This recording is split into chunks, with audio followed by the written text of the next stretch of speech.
Olá, seja muito bem-vindo a mais um dia 33 do nosso propósito diário da leitura do livro Uma Vida com Propósitos, do Dr. Rick Warren, um livro que vem transformando aí os nossos dias, transformando a nossa mente, transformando a forma que nós vemos o reino de Deus, a forma que nós nos vemos, principalmente. O grande problema do ser humano é não se conhecer, né? Não gerenciar os seus sentimentos. E aqui a gente, com esse livro, nos ajuda, né? A perceber algumas coisas que a gente deixava passar desapercebido. Então agora o dia 33 com a mensagem Como agem os verdadeiros servos. Dentro do quarto propósito, que nós fomos criados para ser servos de Deus, né? Então, começa em Marcos 10, 43. Quem quiser ser o maior deve se tornar servo. Mateus 7,16 diz: vocês podem dizer o que eles são pelo que eles fazem. Nós temos um grande conflito e uma grande diferença de Jesus, que Jesus mostrou para a humanidade, é que nós, como seres humanos, nós queremos sempre escalar, né, um patamar, um degrau da nossa vida, em todas as situações, né, no nosso casamento. A gente quer ser mais feliz, a gente quer adquirir mais bens na nossa vida de trabalho, né? A gente quer alcançar objetivos financeiros. E se você é funcionário, você quer ser gerente, você quer se tornar o chefe, quer tornar o dono da empresa. Se você é um líder, se você quer se tornar um governante, você quer se tornar o prefeito, o presidente, o rei. Nós ansiamos por isso, né? E Jesus, ele ao contrário do caminho da humanidade, ele, como rei, ele queria, né, ser humano. E isso nos traz um grande ensinamento, né, de ser servo. Então começa o dia 33, servimos a Deus ao servir outros. O mundo define grandeza em termos de poder, posses, prestígio e posição. Se há muitas pessoas a servir-lhe, então você conseguiu chegar lá. Em nossa cultura egoísta, com a mentalidade do eu primeiro, agir como servo não é uma noção apreciada. Jesus, entretanto, mediu a grandeza em termos de serviço, não de posição social. Deus determina nossa grandeza pela quantidade de pessoas às quais servimos, não pela quantidade de pessoas que nos servem. Isto é tão contrário à ideia de grandeza do mundo que já é difícil compreender, quanto mais praticar. Os discípulos debateram sobre quem merecia a posição de maior destaque, e 2000 anos depois, muitos líderes cristãos ainda fazem manobras em busca de posição e proeminência nas igrejas, denominações e organizações para-eclesiásticas.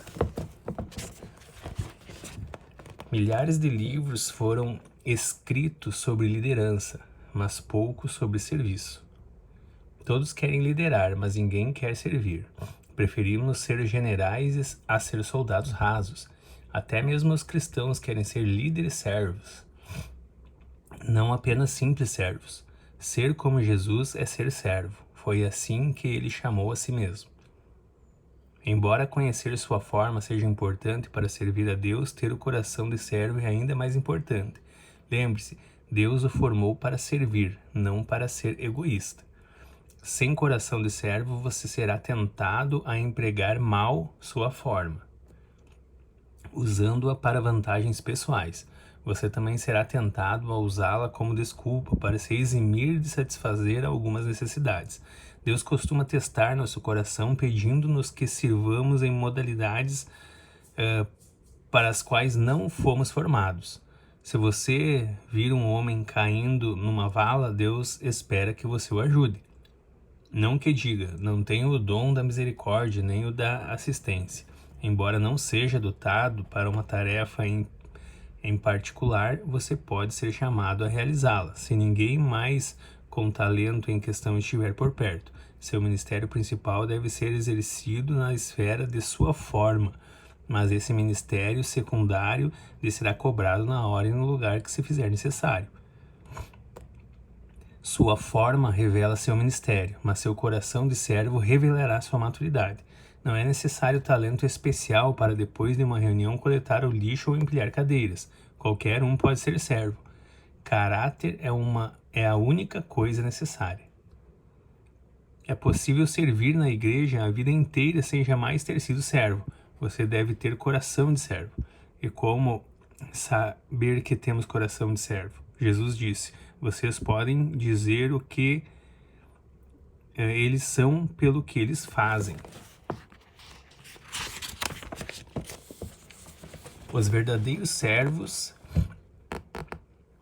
estão sempre à disposição para servir. Eles não preenchem o tempo com atividades que possam limitar sua disponibilidade. Querem estar prontos a servir imediatamente quando chamados. A exemplo do soldado, o servo deve estar sempre pronto para cumprir seu dever. Nenhum soldado da ativa se envolve nos negócios da vida civil, já que deseja agradar aquele que o alistou. Se você serve apenas quando lhe é conveniente, então não é um servo de verdade. O verdadeiro servo faz o que é necessário, mesmo quando lhe é inconveniente. Você está disponível para Deus a qualquer momento? Ele pode estragar seus planos sem que você fique ressentido? Na condição de servo, você não pode escolher lugar e momento para servir. Ser servo significa desistir do direito de controlar a própria agenda e permitir que Deus a interrompa sempre que precisar. Se ao iniciar cada dia você lembrar que é servo de Deus, as interrupções não lhe irão causar frustrações, pois sua agenda será organizada conforme o que Deus planejar para sua vida. Os servos veem interrupções como compromissos divinos para o ministério e ficam felizes com a oportunidade de servir. Os verdadeiros servos estão atentos às necessidades. Os servos estão sempre interessados em saber como ajudar os outros.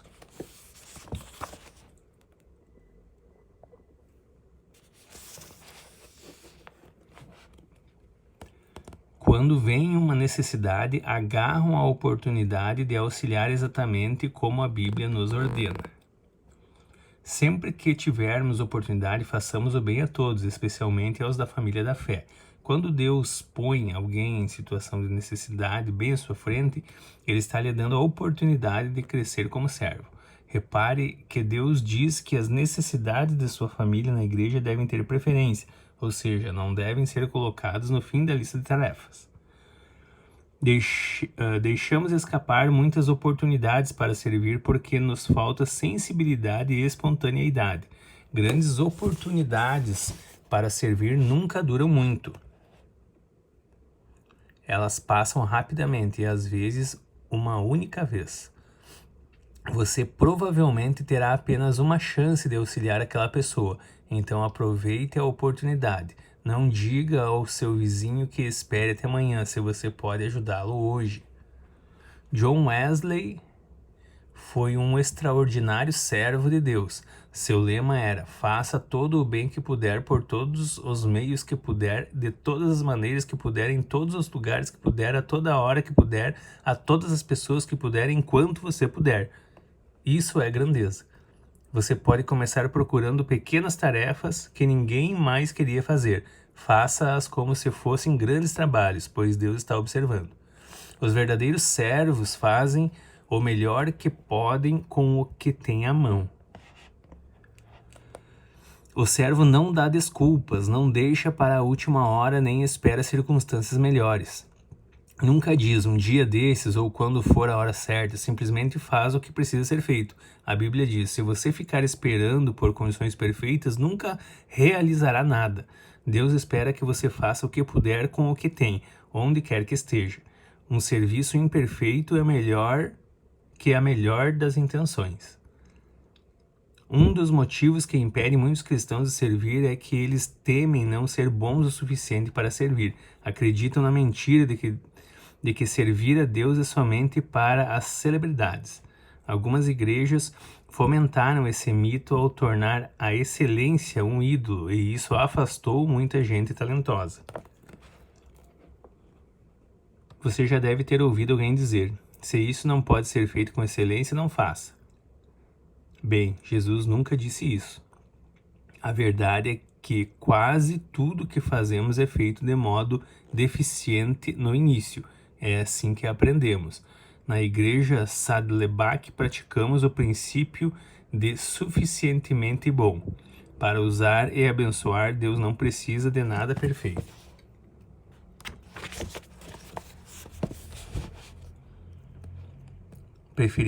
Preferimos envolver milhares de pessoas normais no ministério a manter uma igreja perfeita dirigida por uma elite diminuta. Os verdadeiros servos fazem qualquer tarefa com igual dedicação. O que quer que façam, os servos devem fazê-lo de total coração. O tamanho da tarefa é irrelevante. A única questão é: ela precisa ser feita? Você jamais chegará a um estágio na vida em que será importante demais para ajudar nas tarefas simples e humildes.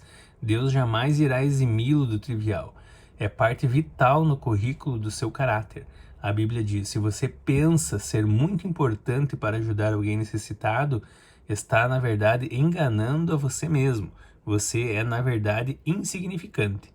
É nesses pequenos serviços que crescemos à semelhança de Cristo. Jesus se especializou em tarefas simples e humildes, que todos queriam evitar: lavar pés, ajudar crianças, preparar o café da manhã e servir os leprosos. Nada estava abaixo dele, pois ele veio para servir. Não foi apesar de sua grandeza que ele fez essas coisas, mas por causa dela. E ele espera que sigamos seu exemplo. Pequenas tarefas muitas vezes demonstram um grande coração. O coração de servo revela-se em pequenos atos que outros nem pensam em realizar, como quando Paulo reuniu gravetos para acender uma fogueira, a fim de que todos se aquecessem após o naufrágio. Ele estava tão exausto quanto qualquer outro, mas se dispôs a suprir aquela necessidade. Nenhuma tarefa está abaixo daquele que tem coração de servo. As grandes oportunidades estão normalmente camufladas em tarefas menores. As pequenas coisas da vida determinam as grandes. Não busque realizar grandes tarefas para Deus. Então somente faça as coisas não tão grandes assim. E Deus o designará para algo que Ele queira que você faça. No entanto, antes de tentar o extraordinário, procure ser útil no trivial. Sempre haverá mais pessoas dispostas a fazer grandes coisas para Deus que a realizar pequenas tarefas. Existe uma multidão de candidatos inscritos na corrida para a liderança, mas a pista está livre para os que desejam ser servos. Às vezes você serve de baixo para cima, atendendo os que possuem autoridade, e às vezes de cima para baixo, ocupando-se dos necessitados. Em ambos os casos, você pode desenvolver o coração de servo, se estiver disposto a fazer o que for necessário. Os verdadeiros servos são fiéis ao seu ministério. Os servos concluem as tarefas, cumprem as responsabilidades, mantêm as promessas e honram os compromissos. Não deixam o serviço feito pela metade e não desistem quando perdem o incentivo. São confiáveis e dignos. A fidelidade sempre foi uma qualidade rara. A maioria das pessoas não sabe o valor do compromisso, assumem obrigações de forma casual e então as descartam pelas razões mais fúteis, sem nenhuma hesitação, nem remorso ou arrependimento. Todas as semanas, igrejas ou outras organizações são obrigadas a improvisar, porque os voluntários não se preparam, não aparecem nem mesmo ligam para avisar que não iriam. As pessoas podem contar com você, as promessas que você precisa manter, votos que precisa cumprir ou compromissos que precisa honrar. E isso é um teste, Deus está testando sua fidelidade. Se passar nesse teste, você estará em boa companhia. Abraão, Moisés, Samuel, Davi, Daniel, Timóteo e Paulo foram chamados servos fiéis de Deus. Melhor ainda, Deus prometeu recompensar a fidelidade na eternidade. Imagine como será o dia em que Deus lhe disser: muito bem, empregado bom e fiel. Foi você fiel. Você foi fiel negociando com pouco dinheiro. E por isso vou pôr você para negociar com muito. Venha festejar comigo. O propósito: servos fiéis jamais se aposentam. Eles continuarão servindo fielmente por toda a vida. Você pode se aposentar de sua carreira, mas nunca se aposentará de servir a Deus. Os verdadeiros servos mantêm a discrição. Servos não se promovem nem chamam atenção para si. Em vez de agir para impressionar e de se vestir para fazer sucesso, prestem serviços uns aos outros com humildade. Se foram reconhecidos por seus serviços, eles humildemente aceitam, mas não admitem que a notoriedade os distraía do seu trabalho. Paulo denuncia um tipo de serviço que aparenta ser espiritual, mas não passa de mera simulação, um espetáculo, uma tragédia para atrair atenção. Uma estratégia para atrair atenção, que de fato é uma tragédia. Ele chama a isso estar servindo à vista. Servir para que as pessoas fiquem impressionadas com o nosso alto nível de espiritualidade. Esse era o pecado dos fariseus. Eles transformavam o auxílio às pessoas, a generosidade e até mesmo a oração em um espetáculo. Jesus detestava essa atitude e alertou: quando der esmola, não tente se fazer notado. Se agir assim, você não receberá a recompensa da parte do seu Pai no céu. A autopromoção e a postura de servo são inconciliáveis. Os verdadeiros servos não agem pela aprovação nem pelo aplauso. Vivem para uma plateia com uma única pessoa. Como Paulo declara: se eu ainda estivesse procurando agradar a homens, não seria servo de Cristo. Você não achará muitos servos verdadeiros entre os que se põem no centro das atenções. Na verdade, isso é impossível. E os verdadeiros servos o evitam. Eles se satisfazem em servir silenciosamente nas sombras. José é um grande exemplo disso. Ele não atraiu atenção para si, mas serviu discretamente várias pessoas. Seu senhor Potifar, o carcereiro, o padeiro e o copeiro do faraó. E Deus abençoou sua postura. Quando o faraó o elevou a uma posição de importância, José ainda manteve o coração de servo, até mesmo com seus irmãos que o haviam traído. Infelizmente, muitos líderes de hoje começam como servos, mas terminam como celebridades. Tornam-se viciados em atenção sem tomar consciência de que a luz dos holofotes deixa a pessoa cega. Servindo no anonimato em um lugar pequeno, você pode se sentir desconhecido e sem valor. Mas ouça, Deus o pôs onde você está com um propósito. Ele conhece o número de fios de cabelo que você tem na cabeça e sabe seu endereço. É melhor você ficar onde está até que ele decida mudá-lo. Ele o avisará se quiser que você vá para outro lugar. Seu ministério é importante para o reino de Deus. Quando Cristo, a verdadeira vida, aparecer de novo na terra, o ser verdadeiro e glorioso de vocês vai se manifestar também. Enquanto isso, estejam contentes com a obscuridade como Cristo. Existem mais de 750 halls da fama nos Estados Unidos e mais de 450 publicações do tipo Quem é Quem? mas você não irá encontrar muitos servos verdadeiros nesses lugares. A notoriedade não significa nada para os servos autênticos, porque eles sabem a diferença entre ser proeminente e ser importante. Existem vários atributos proeminentes em seu corpo, sem os quais você poderia viver. As partes escondidas é que são indispensáveis. O mesmo ocorre com o corpo de Cristo. O servo mais importante é, em geral, aquele que não é visto. No céu, Deus irá recompensar abertamente alguns de seus servos desconhecidos, pessoas das quais nunca ouvimos falar, que orientaram crianças emocionalmente perturbadas, limparam idosos que sofriam de incontinência, cuidaram de pacientes com AIDS e serviram de milhares de maneiras que desconhecemos. Sabendo disto, não desanime quando seu serviço não for notado. Persista em servir a Deus. Diante de tudo isso, prezados amigos, permaneçam firmes. Força, nada de desânimo. Dediquem-se inteiramente ao trabalho do Senhor, pois nada do que fazem para Ele jamais será perda de tempo. Até mesmo o menor serviço é reconhecido por Deus e recompensado. Lembre-se das palavras de Jesus. E se vocês derem até mesmo um copo d'água fria ao menor dos meus seguidores, porque ele é meu discípulo, serão seguramente recompensados. Pensando sobre o meu propósito de vida, tema para reflexão: sirvo a Deus quando sirvo os outros. Versículo para memorizar: se vocês derem até mesmo um copo d'água fria ao menor dos meus seguidores, certamente serão recompensados. Pergunta para meditar: qual das 6 características dos verdadeiros servos é a mais desafiadora para mim? Amém, gente? Até amanhã.